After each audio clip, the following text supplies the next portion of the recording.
All right, guys. So this is going to be a fully recorded image. So hopefully, or recorded presentation. So hopefully it'll work out for you guys.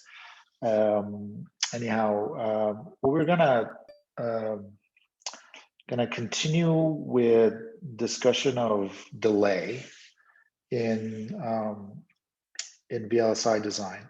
So, like I think I mentioned this last in our last class. So this is really, we're really talking about using the techniques we're going to talk about in this lecture at the beginning of the design. So, and the problem you have at the beginning of the design, at the end of the design, you don't want to use these techniques because they are approximations. They're kind of like, as you'll see, they're more like back of the envelope calculations. They're not that far from it. Maybe you can think of them as, stuff that you would have in an Excel sheet at some level of complexity. But what you use at the end of the project, which is, much more accurate and is what you'll need to actually make sure that your chip works and it's running at the correct rate, is computer aided design tools. So CAD tools, computer aided design tools. And these do, timing analysis.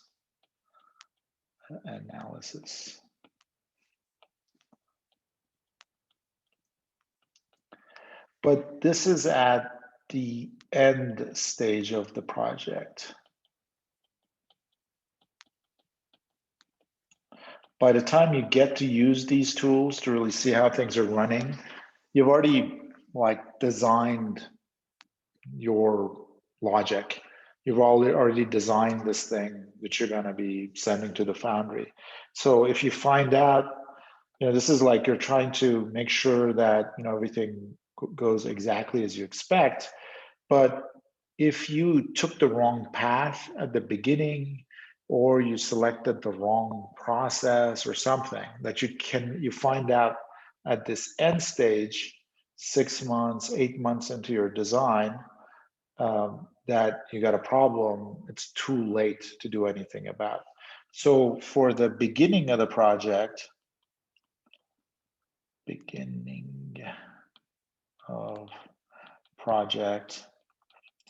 you need some approximation tools.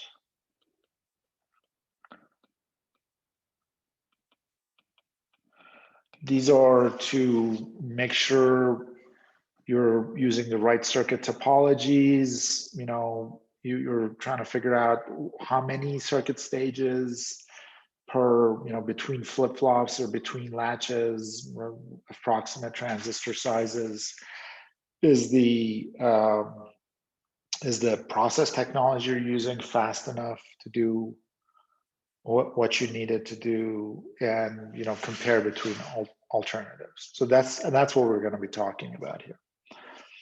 So here's an example of really a simple example, because it's a very a very small functional block, but you can already see the complexity of it. So this is something called a register file. And it's a pretty simple bit of memory that you use. Basically, there are we can basically store 16 words of memory in registers in your chip, and each word is 32 bits wide. Okay, so you need to have a decoder from the outside. And this decoder basically picks one of these 16 words to come to an output. So basically your input to your decoder, input, so decoder is, 4 bits, 4-bit value. So you have A through A3, A2, A1, A0, and then you have the inverted versions of them as well. And these go, these are like counting up or whatever value you want to give it. And then on this output selection, so that's the input to this decoder. The output of the decoder is, if you have 0, 0, 0, you'll have, this will be 16 bits. You pick, the first row.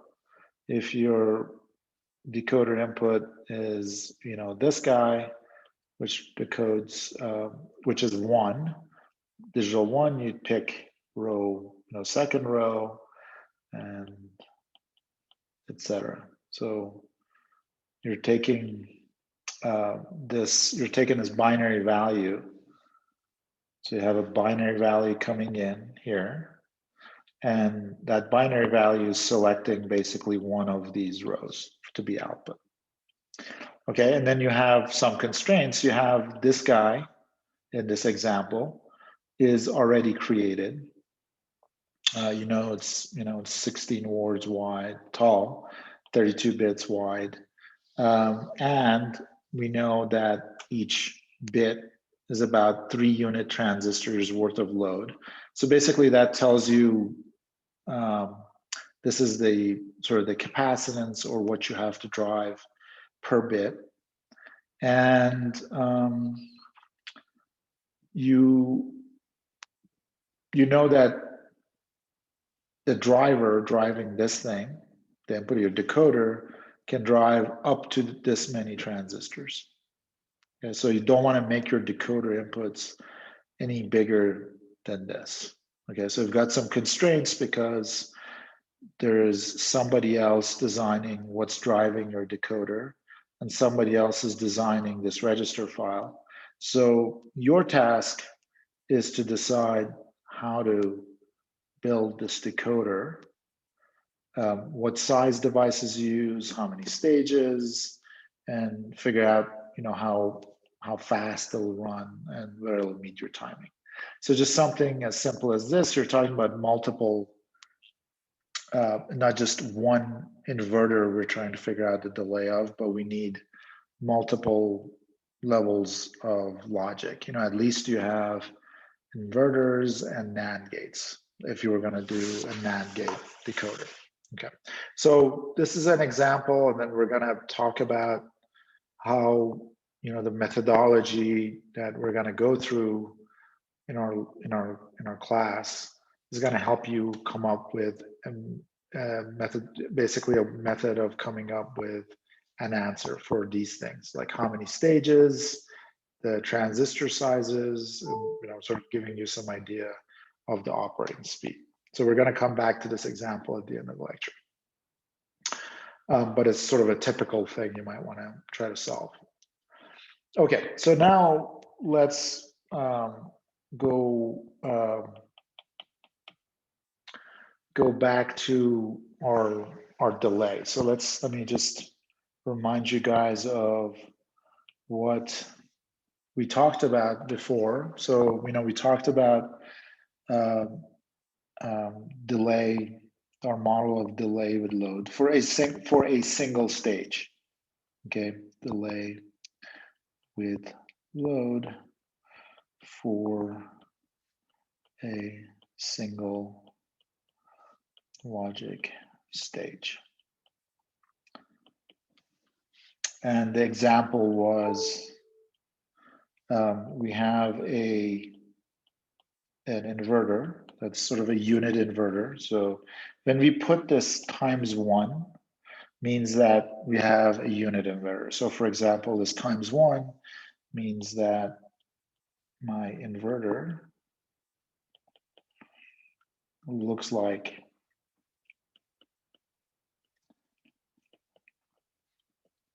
I've got a unit NMOS and twice the width of the unit PMOS, just because we want to make sure this PMOS has the same series resistance as this NMOS. So we make it twice as wide as the minimum size NMOS. And if I had, for example, if I had a ×10, just the convention of writing, it would look like I would have a inverter with the N MOSFETs being 10 times wider than my unit inverter and the PMOS being 20 times wider than the PMOS for unit inverter, and so on. So if I had I don't know, if I had a times W, you would have a W and 2W wide. So that's the convention design. So that's what this times 1 means. It means it's a minimum size unit inverter. Let's say this one is driving. We already looked at this example before, but let's say we're driving sort of M unit inverters like itself. So these are M unit inverters. And so again, we did this in our previous class, but so what we did was we made we drew the RC model for the P, and this had 2C capacitance. We had and there's a switch here.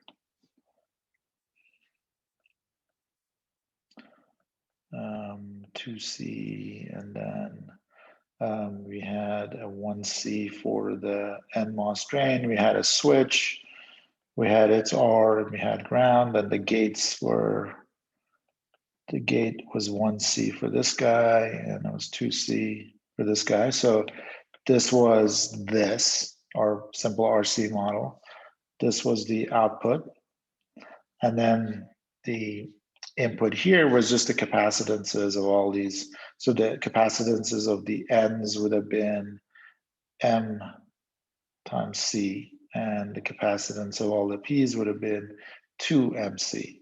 So in total, the delay through this one stage driving M stages like itself, what would be, so the delay would be RC times 3 plus 3M.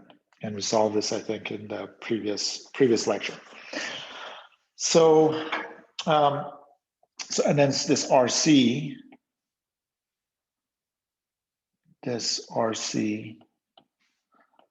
is technology dependent, meaning that this equation, no matter, as long as you have these minimum inverter driving, a unit inverter driving M unit inverters, you always have this equation. But depending on whether you're in a 65 nanometer process, your RC is going to be a smaller value than it would be for a 90 nanometer process than it would be for a 130 nanometer process. And that's where you actually get something in terms of nanoseconds when you actually plug in an R and a C. Okay, so that's, again, the delay. This is prop delay for this guy. So this is this prop delay from the input to the output. Okay, now we can really also look at this as if it was two components. So TPD is 3RC plus 3MRC. This 3RC is so-called the parasitic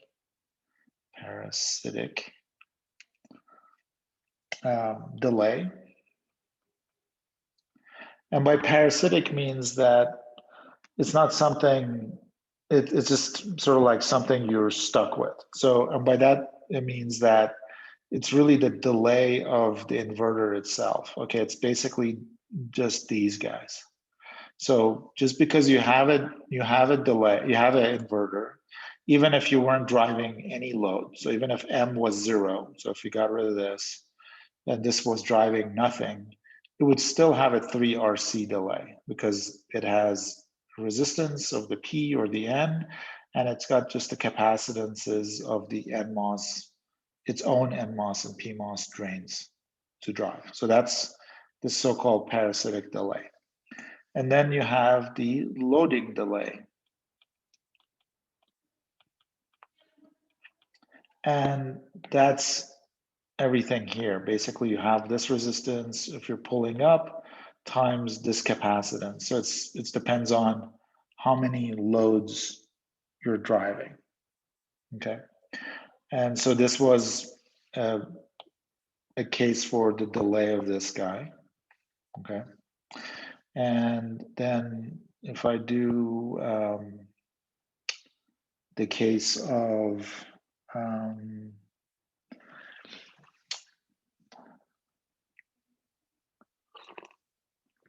let's see, if we did a case of the, just again as a reminder, a case of not a minimum size inverter, but a W size inverter driving M unit inverters, your delay would be 3 plus M over W3. Again, we showed this in the example in the last lecture. And again, here we have our parasitic delay, which didn't change. So regardless of the size of our driving inverter, this was a unit inverter, so the parasitic delay stayed the same. And so that didn't change. But the delay for driving our M stages went down. So this guy got wider, so it has more drive, so it reduced this delay. So the load, this is the load delay.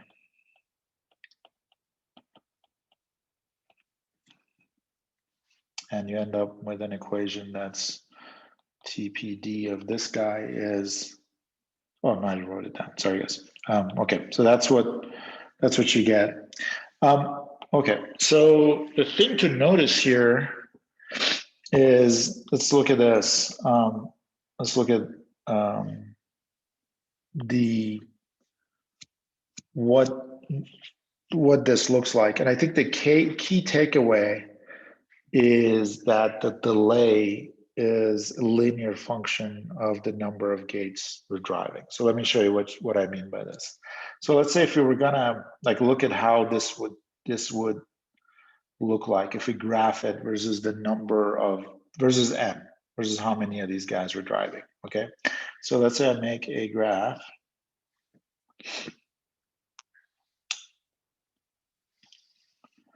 And on the horizontal axis, I have M.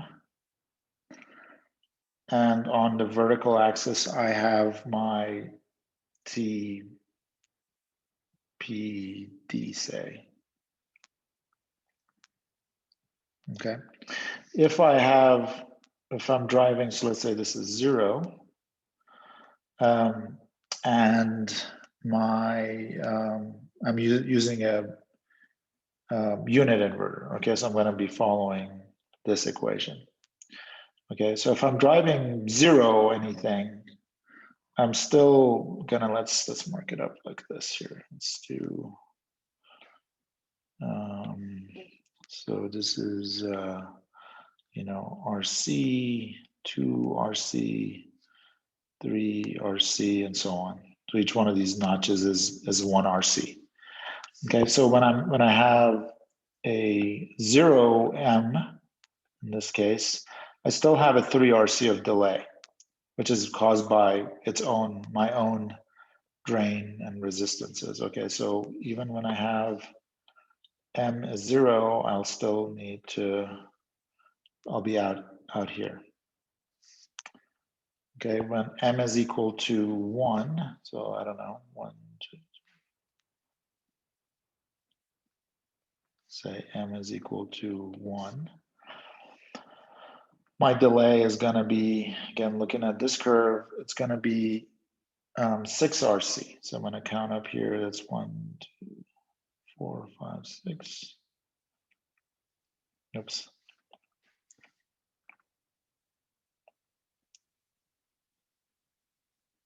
Here. Okay, that's going to be my second point. And then when This is M is equal to 2. That means I'm driving, so again, this means I'm driving 2 inverters, like 2 unit inverters here again. And my delay is going to be 9 RC, right? 3 RC for the parasitic delay, and then 3 RC for the rest of it. So it'd be up here. Okay, so I'm going to be basically having this linear delay. If I can go through all the lines. And it's going to go on up till, like, I can go as far as I want on M. I don't know, M10, whatever. And you can just basically plug it into this equation and you're following this line. Okay, so my delay is linear function of loading.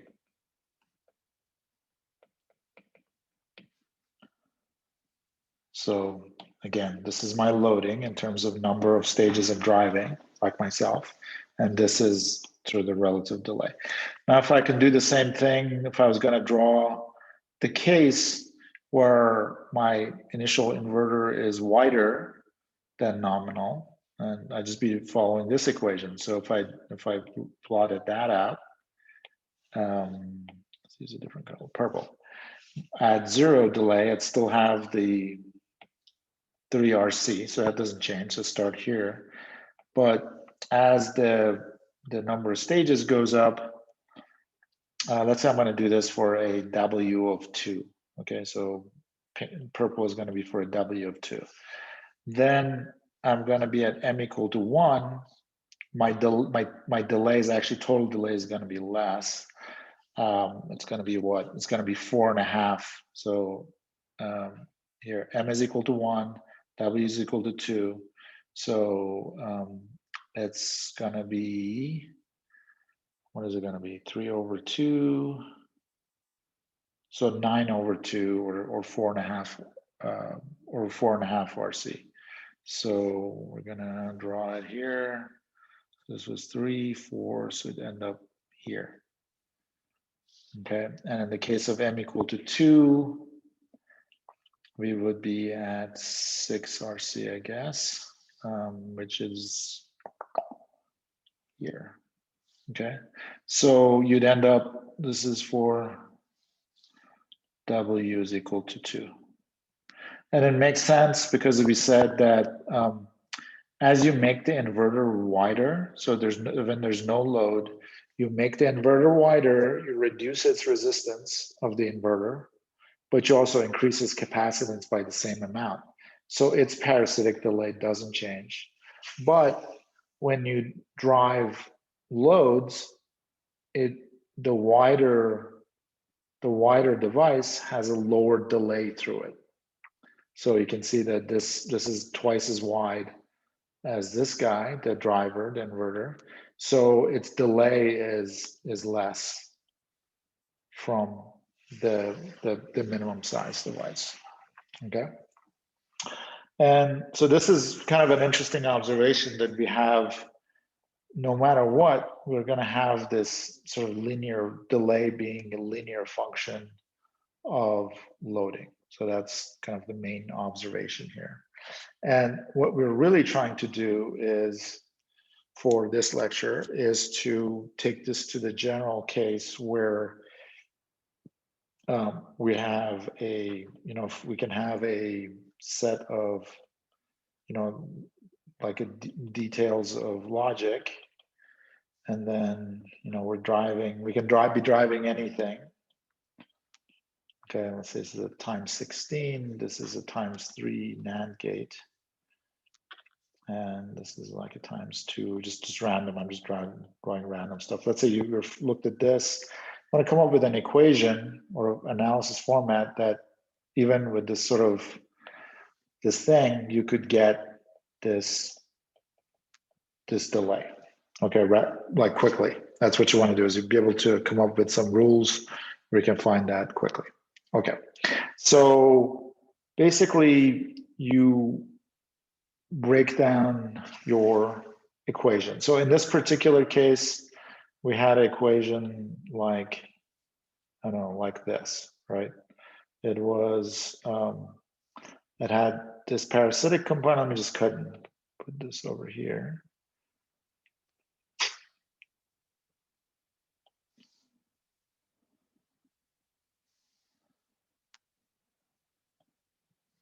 So this was for the special case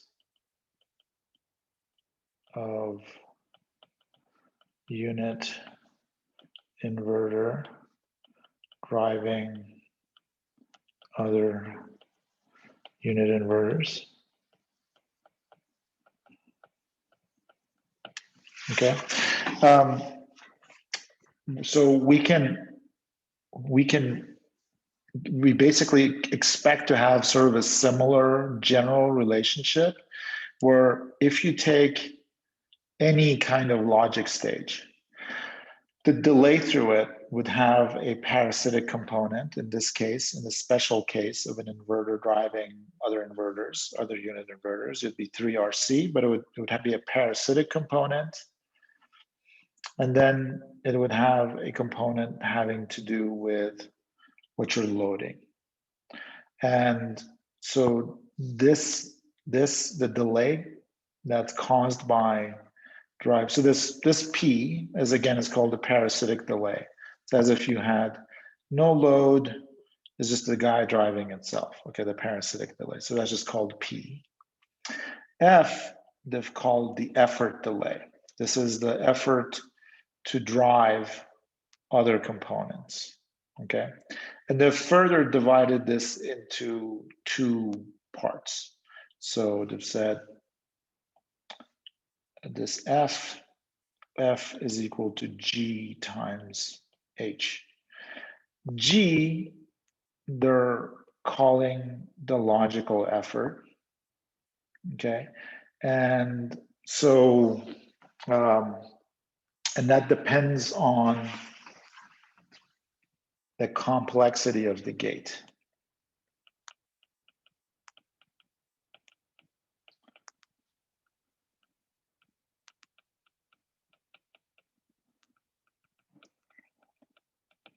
So a G of 1, so we're sort of, we've calibrated our G's so that the simplest thing is the inverter. So that would have a G of 1.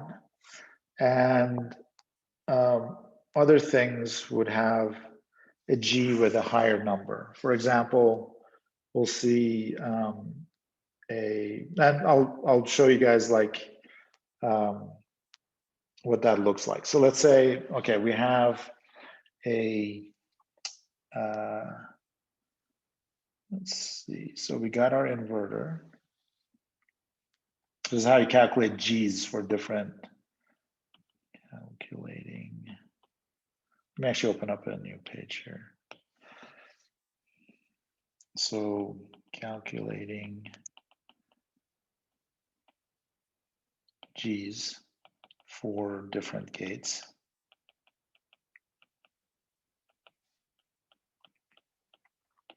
Okay, so you always want to compare it to the loading of a unit inverter. Okay, so a unit inverter looks like this. It has 2C, so it has basically 3C of input gate. So it's got, if we look at this, it's got 2C of loading for the PMOS input, and it's got 1C of loading for the NMOS gate input. This is all for the gates. Loading for gates. Okay. Now let's say we want to figure out what the G is for example, let's say a 3-input NAND gate. Let's do a two input NAND gate. Okay. So G, calculating G or driving G.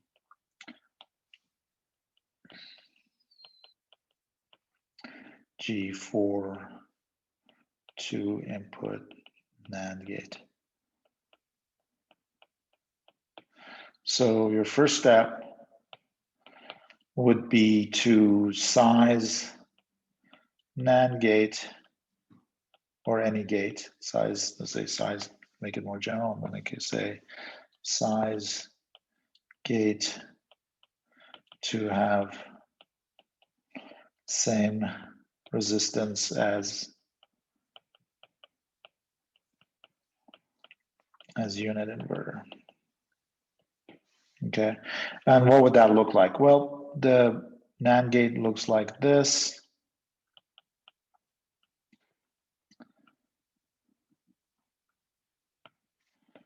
And if you want to have the same loading as a unit inverter, you don't really change the P MOSFETs because they're in parallel. So this is stay at 2C, this is stay at 2C. Okay, but the N MOSFETs are in series with each other. So you need to make those twice as wide. So they'll be,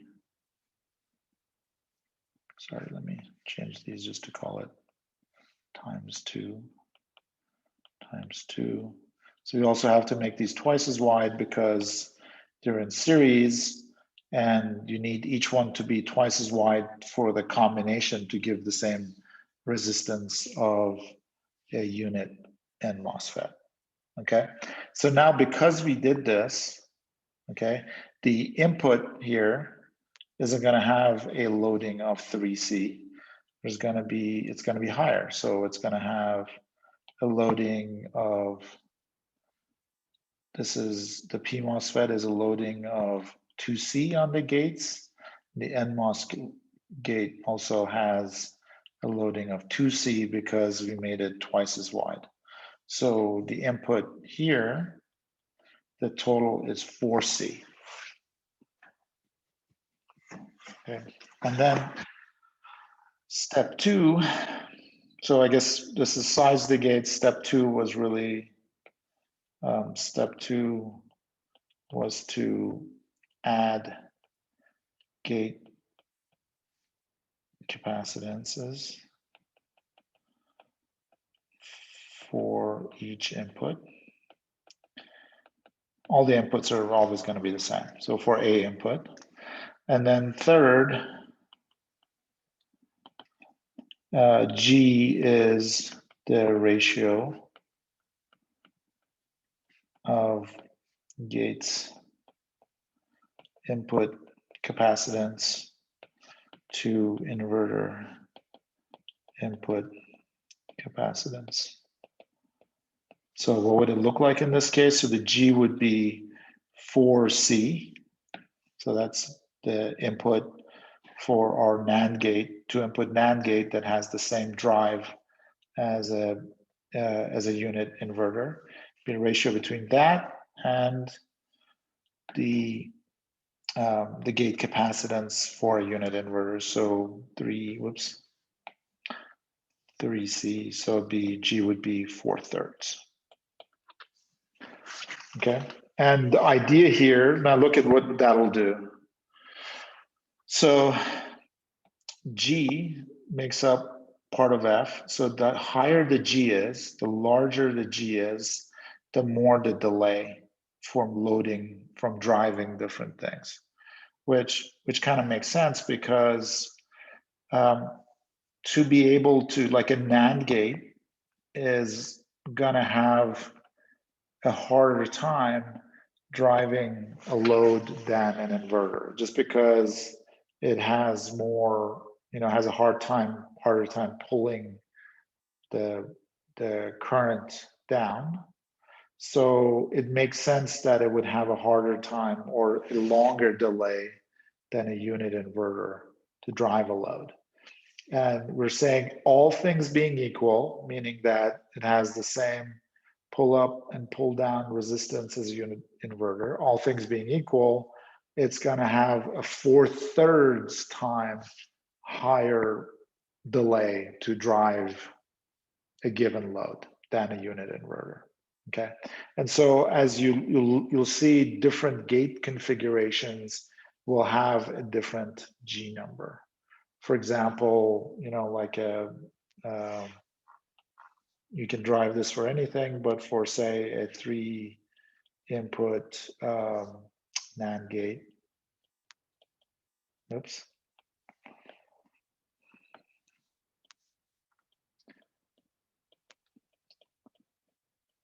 The G for that would be something like, I think, 5/3, if I remember correctly. So basically, a 3-input NAND gate is, have 3 N MOSFETs in series. So it would, again, all things being equal, it would have a bigger delay through it by 5/3 than a unit inverter. So it would be 3-input NAND gate is slower than a 4-input NAND gate, for example, as than a 2-input NAND gate, I'm sorry. And you can do the same thing with NORs and 2-input NORs and 3-input NORs and so on and so forth. But anyway, that's how you come up with different G values. Okay, so the G value depends on the complexity of the gate, and you can calculate it in the way we saw. It's basically a 3-step procedure. You size it so it has the same drive as the unit inverter. You figure out the input capacitance, and then you calculate the ratio of that input capacitance to the input capacitance of a unit inverter. Okay, so that's this guy G, which makes up part of this F. The second part of the F is what's called the electrical effort, or most of the time we call it fan out, which is basically like how large of a load are you driving compared to your own input value. So let's say you are driving, in this case, let's say I'm driving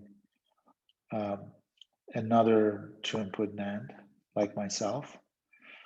Okay, in this case, the input capacitance, sorry, this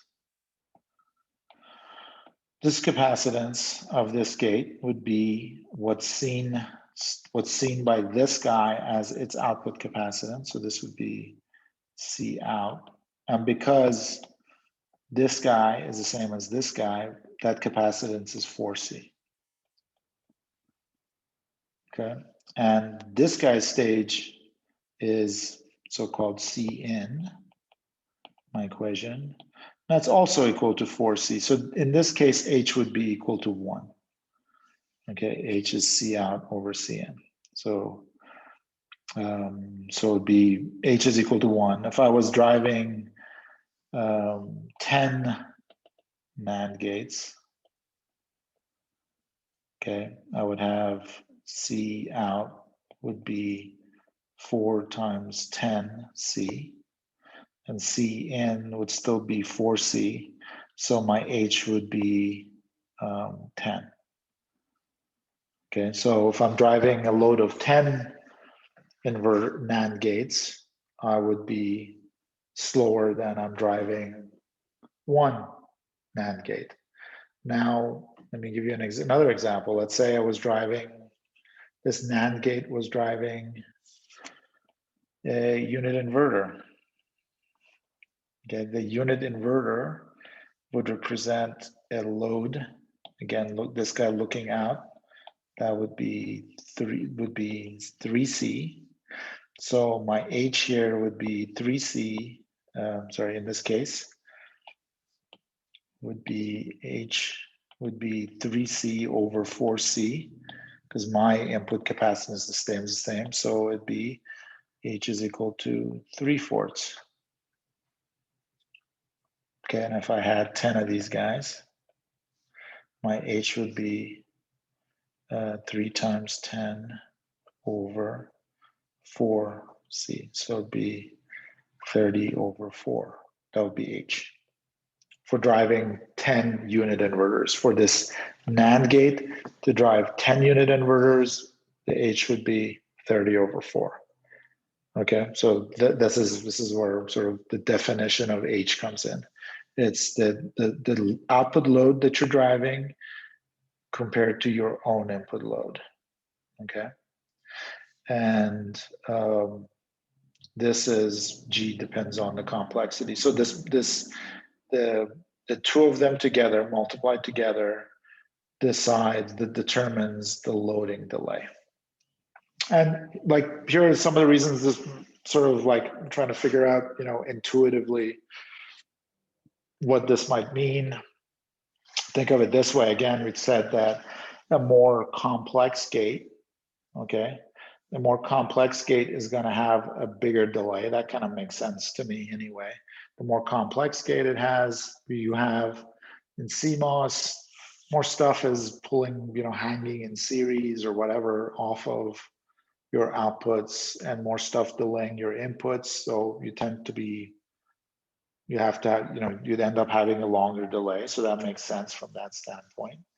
And then here, because we're always going to use a minimum length device in logic, a larger Cin means that we probably have a wider, not probably, definitely, we have a wider device in our gate. Okay, so this means we have a bigger driving capability. Okay, so this is, although you're using capacitance, to me, this really represents the W of your device, how wide your device is. So the wider this thing is, the easier you have to drive outputs, and then C out is what you're driving. Okay, so that's why this makes sense. I don't know if that description makes sense to you, but it kind of does to me. Again, because the Cn is representing, if you have a bigger Cn, means that you also have a wider device. And then, I'm sorry, guys. So sorry about that. I should put myself on mute here, or on don't disturb.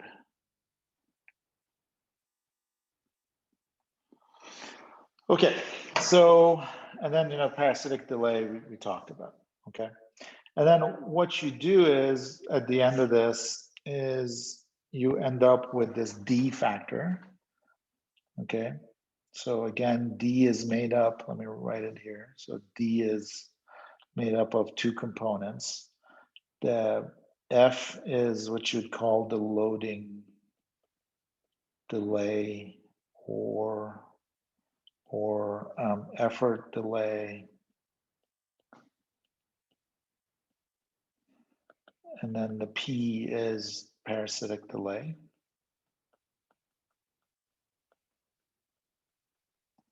And we looked at in a couple of different ways. We solved for a sort of a special case. This was inverters. We sort of worked backwards from looking at R's and C's. And then this way, we're like looking at it kind of in a more general term. Okay, but this is unitless. And so to go from that to a actual number, which, you know, if you're going to call it that absolute delay, okay, you would multiply D by 3RC. So again, here, like, that's what you would get. That's why we have 3RC here. And so 3RC is what's, so the absolute is going to be in seconds, or usually in picoseconds more specifically, because the delay is pretty short through these things. And so, and as an example, in a 65 nanometer process, 3RC might be 3 picosecond. In a bigger process, you know, it's a 0.6 micron process, it might be 60 picoseconds later, higher, okay? So that's how you sort of finish things off. After you do this at a relatively abstract level, so process independent, then to figure out exactly what the delay is in a given process, you multiply it by this 3RC to get that number. Okay, so now let's look at, or, you know, we said that, you know, this is what we're trying to help us come up with easy approximation. So we want to make this plot, okay, which is sort of your D, your delay, or your normalized delay, versus the electrical effort. Or we plotted this versus M, which was the number of devices we drew. Okay, so again, for an inverter, D for an inverter is, it's G times H plus P. Actually, that's a delay for everything. So for inverter, delay is the G for an inverter, G is equal to 1. So it'd be 1 times H plus, and then P is equal to also 1, because both the G and the P are normalized to an inverter. Okay, so it looks like this. So you have H plus P, meaning that, so if I draw this, G is 1, P is 1. So D is H plus P. And you'll see that, when H is 0, you end up with 1, because you just have the P. At 1, you have, at H of 1, you have 2, et cetera, et cetera, et cetera. Okay, you have this line for the inverter, for unit inverter, versus the loading, with what you're loading. And then for a NAND gate,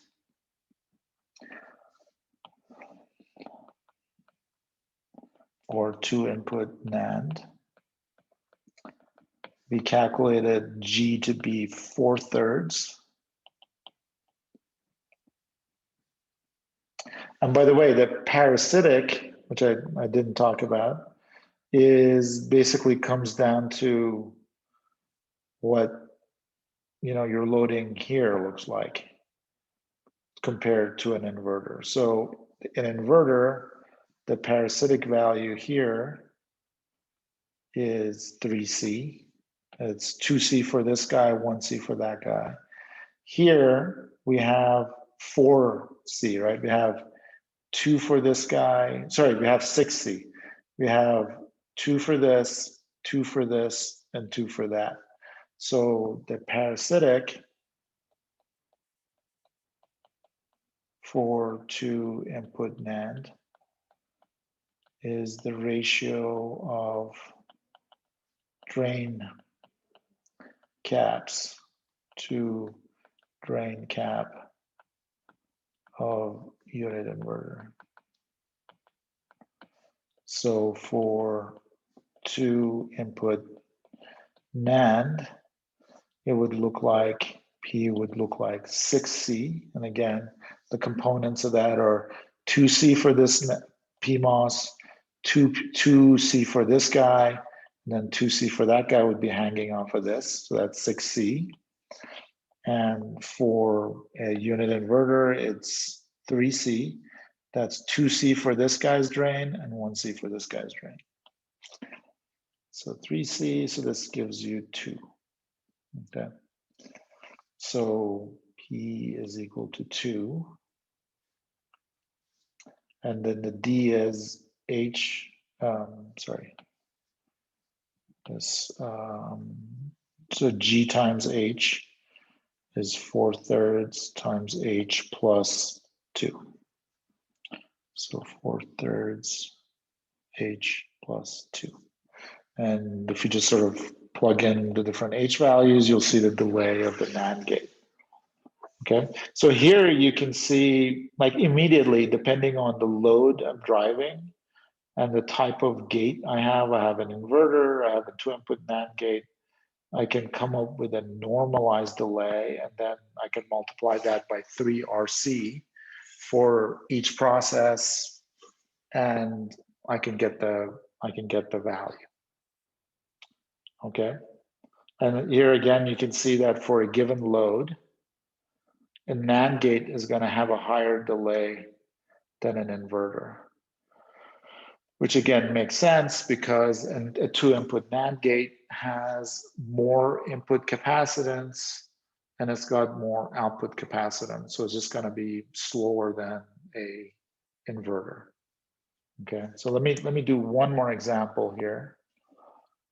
And let's do we figure all these numbers, we drive them for a 3-input NAND gate. Oops.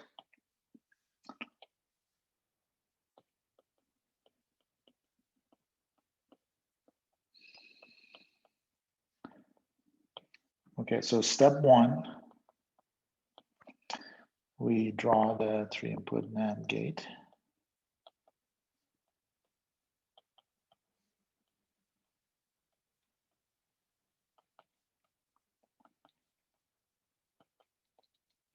And I'm just going to draw the unit inverter too, just to have it in front of ourselves. Okay, so step 1 is size devices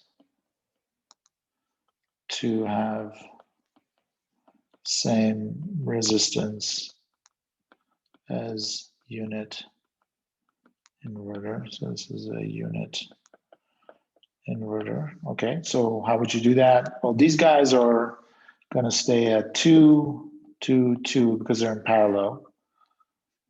And that's the same. If like in a propagation delay sense, in a worst case resistance sense, that's the same as that.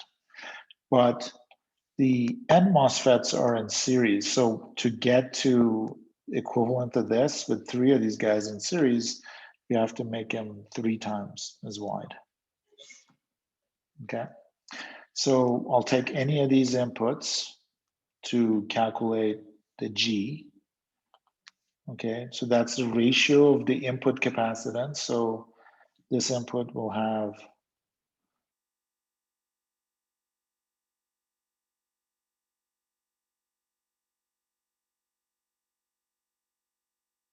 a total of 5C, ratio that to, again, this input was 3C, 2C for this guy, 1C for this guy, so over 3C, so it would be 5/3 would be the ratio. Let me just make sure.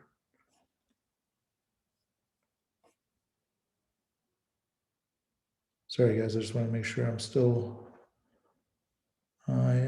good to go. Okay, and then P, okay, is going to be the ratio of the drain capacitances, and it's going to be 2C for each one of these guys. So that's 6C for the P's, and then 3C for this guy. So it's going to be 9C, and again, this guy is 2C for the P's and 1C for the N. So it's going to be 3C. So P is going to be 3. So the total delay equation for a 3-input NAND gate is G times H plus P, or 5/3 H plus 3. So that's the general equation for delay for a 3-input NAND gate. And we can do this for different gates. So for example, we could do the same. So we did this already for a 2-input NAND. If you do a NOR,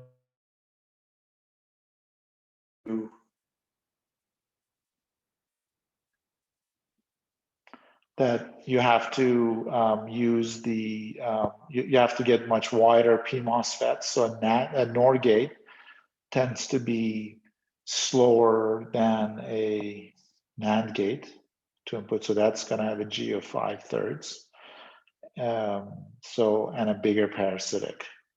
So generally, a NAND gate is slower than an inverter, and a NOR gate is slower than a NAND gate. So a lot of times what you see in CMOS designs is a lot of use of inverters and NAND gates where you can do it, and fewer NOR gates. And again, we can make this into sort of a general relationship and have a bunch of different gates. We're talking about, so let's say if you had an inverter, depending on the number of inputs, the inverter is this is the logical effort, or G. Okay, an inverter is what we are is our default. So that always has an inverter anyway, only has one inputs anyway. No such thing as a 2-input inverter. And it's going to have a G01. And then the NAND gate, depending on the size, the number of inputs, will have a different G. So we already calculated these two Gs, 4/3 and 5/3 for 2-input and 3-input NAND gates. We didn't calculate that, but you can kind of see the sizing when this is going. This is 5/3 for a NOR gate. And for a 3-input NOR gate, it gets bigger, bigger, and then we can do the calculations for really any gate. Okay, so so we can basically keep this table. Like once we do it once, like I don't need to calculate this again. I just have to look up this table and go, okay, I've got a 2-input NAND gate, so its logical effort is 4/3. It's bottom. That's it. That's all I need to do. Or you know, 3-input NOR gate, its logical effort is 7/3. So I can just look it up here, and I can use it for my sort of these rule of thumb calculations. Now, I think I mentioned this already, but like a couple of things to sort of recognize here is that your inverter is your fastest component in your library.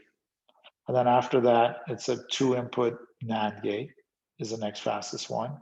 As the number of inputs of your gates of a particular type increase, your delay goes up significantly too. So you really don't see, usually in CMOS design, you're not going to see like a logic gate, say NAND gate, that's like a 5-input NAND gate or a 10-input NAND gate. You generally won't see those unless you're guaranteed to be in a very slow sort of a circuit block or something like that. Basically what you'll do if you need something like that is if you need a sort of a, I don't know, like an 8-input NAND gate, you'll try to make it out of, you know, several smaller input devices because to reduce that delay. So you don't want gates that are too many inputs. Like even 4 is to me on the boundary. Typically, you know, but anything more than 4, you probably are not going to see. And the second thing you notice is everything else, like for example, a NOR is slower yet. So again, you'll try to make, if speed is your thing, is you'll sort of try to, I don't know, depends on your actual design. I don't want to say absolutely, but you know, these sort of gates are kind of your friends if you're going fast.